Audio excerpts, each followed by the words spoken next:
గారకాల పులుసు రెడీ. ఈరోజు మన స్పెషల్ పాయ. కొంచెం పసుపు వేసుకొని గారకాళ్ళ మసాలా కోసం గారకాళ్ళు బాగా ఉడికిపోయినాయి. చూడండి మన గారకాల పులుసు ఎలా తయారైందో. ఎలా చేయాలో చూసేసేయండి. ఈరోజు మన స్పెషల్ పాయ. మేమైతే వీటిని గారకాళ్ళు అంటాం. వీటినైతే మనం ఇంట్లో శుభ్రం చేసుకోలేము, కష్టం కదా, చాలా కష్టం. బయట శుభ్రం చేసినప్పుడు వాళ్ళు కొంచెం ఇక్కడ హెయిర్ వదిలేస్తారు, దాన్ని కూడా మనం శుభ్రం చేసుకోవాలి. అంటే గీక్కోవాలి ఈ చాక్తో, దీనిపైన ఇట్లా అనుకోవాలి, అది క్లీనింగ్ ప్రాసెస్. చూడండి ఎంత నీట్గా చేసిచ్చారు వాళ్ళు. ఇంత నీట్గా చేయాలంటే మన నుంచి అవ్వదు, కుస్తీలు పడాల్సిందే. ఇప్పుడైతే మనం దోశలోకి గారకాళ్ళ పులుసు చేసుకున్నాం. ఈ గారకాళ్ళని కుక్కర్లో పోసుకోవాలి. మామూలుగా ఉడకవు మమ్మీ? ఉడకతాయి ఎప్పుడుకో, చాలా లేటు.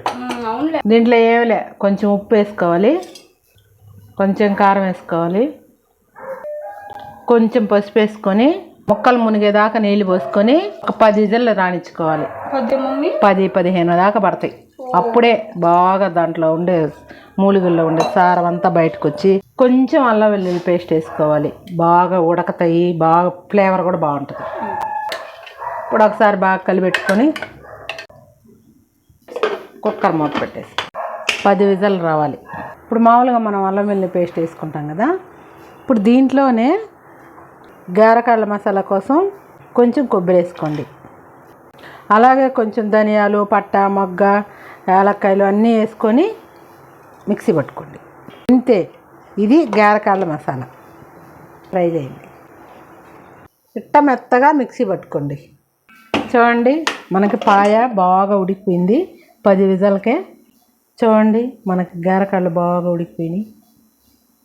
ముందుగా కావాల్సినంత నూనె వేసుకొని దాంట్లో ఆవాలు వేసుకోవాలి, ఎర్రగడ్డలు వేసుకోవాలి.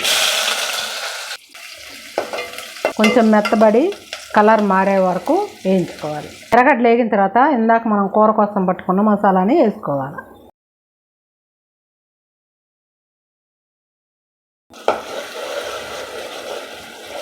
ఇప్పుడు ఈ మసాలా బాగా వేగి నూనె పైకి తేలే వరకు వేయించుకోవాలి. ఈ మాత్రం వేగిన తర్వాత టమాటాలు వేసుకోవాలి. టమాటాలు కూడా వేగిన తర్వాత ఇప్పుడు కరివేపాకు వేసుకోవాలి. ఏముంది, అయిపోయింది మన మసాలా వేగడం. ఇప్పుడు మన గారకాలని మసాలాలో వేసుకోవాలి. దీని తర్వాత ఏమంత ఉడకాల్సిన అవసరం లేదు మమ్మీ, కొంచెం సేపు గారకాళ్ళకి మసాలా పెట్టే వరకు. ఇప్పుడు మనకి కావాల్సినంత వరకు నీళ్ళు పోసుకోవాలి.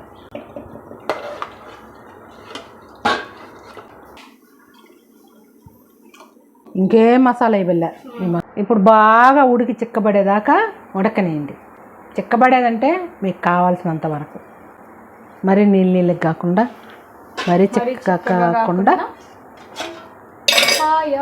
మూత పెట్టి ఉడికించుకోవడమే. గారకాళ్ళు అంటే ఏమో నాకు తెలియదు, పెద్దవాళ్ళ కాలం నుంచి గారకాళ్ళు అంటారు. సన్నంగా ఉండే వాటిని గారకాళ్ళు అంటారు. చూడండి మన గారకాల పులుసు ఎలా తయారైందో.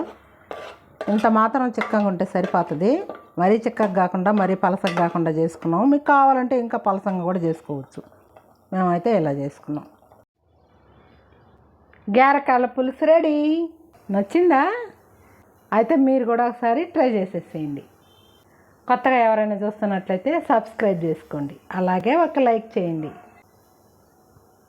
బాయ్.